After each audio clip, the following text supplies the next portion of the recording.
Hello guys, sa video na to papakita natin ang bagong plan natin sa gold sa paparating na week. Ang date ngayon ay anong date ngayon guys? Ang date ngayon mga lodi. Ang date ngayon ay August.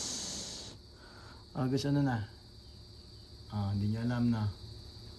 August 2. So yung plan natin is for August 4. Okay? So ngayon na-filled na nyo yung ibang gap. So nagkaroon na ng bagong gap ito. Lagyan muna natin yung bagong gap Yung mga purple na yung gap yan mga idol. Lalagay natin yung mga potential supply rejection. Okay? Alright, alright.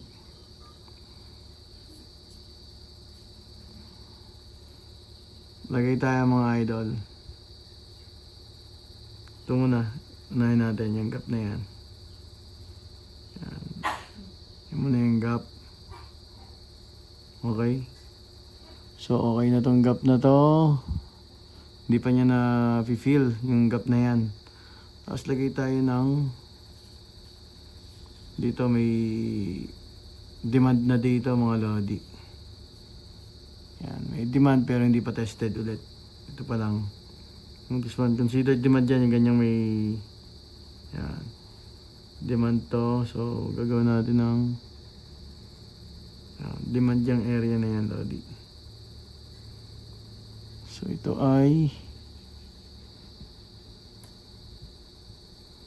yan. So demand yan. Demand natin. Yan.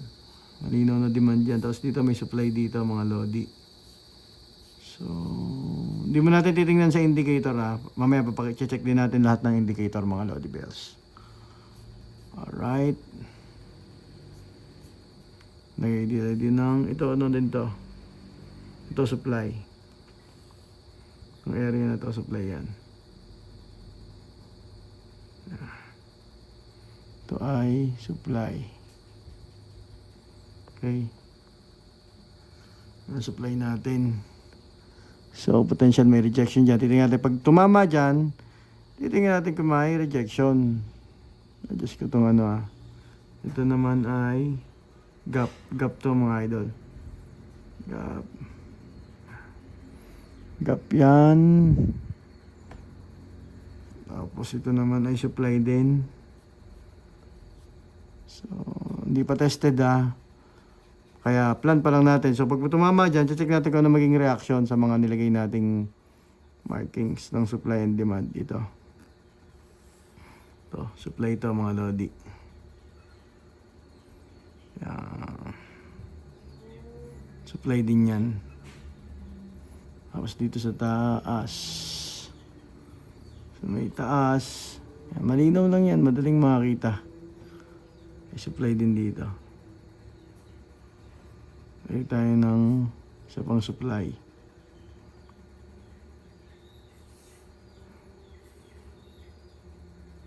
Lagay tayo supply dito. Yan, area na yan. Yan. Itong gap kasi ito Gap din to. Okay, so madami siyang tatamaan, potential bounce.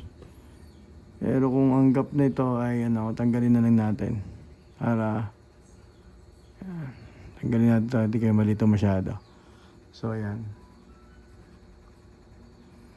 Basta dito may gap dito sa area na to. Ayan, may gap. Okay, may maliit na gap dyan. So ayan ngayon ang ating plan. Pag tumama dyan sa kulay red na yan, hindi ka agad mag-sell. Check natin kung may reaction, kung may rejection dyan. Kung nag-form ng rejection, ng reversal candle, tsaka tayo sell, tsaka dito. Okay, hintayin. Huwag ka muna mag-sell ngayon. Itong dalawa hintayin natin, tsaka ito. Okay, tsaka itong gap, kung may rejection dyan, okay? Or kapag bumaba siya dito, magbabay tayo. Potential may buy position dito sa area na to. Ano kaya hanggang dito? Ito, kung bumaba siya dito, tsaka tayo makakabay ulit. Okay? So, check natin ang Bollinger muna. Sa Bollinger kasi nasa resistance na sa 1 hour. 1 hour tayo 1 hour itong natin. 1 hour itong tinitingnan natin. Nasa resistance na siya sa 1 hour. Kahit sa 4 hours. Sa resistance siya. Pero, hintayin natin na magsakto dito sa, medyo malayo pa. Sumakto dito. 1 hour ha, 1 hour resistance ng Bollinger. Kita nyo, nandun na siya. Hintayin natin sa Mach 2 dito. Tingnan natin kung anong reaction, okay? 1 hour muna tayo para madali-daling yan eh. Intraday tayo mga lodi eh. Tapos, ang next ay tanggalin ko na ang Bollinger. Ang next ay ang MACD. Yan lang muna. Sa moving average kasi naka reversal. Dito naman, hihintayin nating mag-cross dito, tsaka tayo mag-sell, tsaka tumama doon. Magko-cross yan eh. Parang ganito itsura. Yan, ganito. Yan. Hintayin natin maging ganyan. Tingnan yung nangyari doon, bumaba. Yan, nag-cross sa MACD. Okay. So, yan ang ating plan. Very easy. Very easy price action. Okay, malinaw. Malinaw. Yan, save niyo yan, panoorin niyo para may idea kayo. Okay?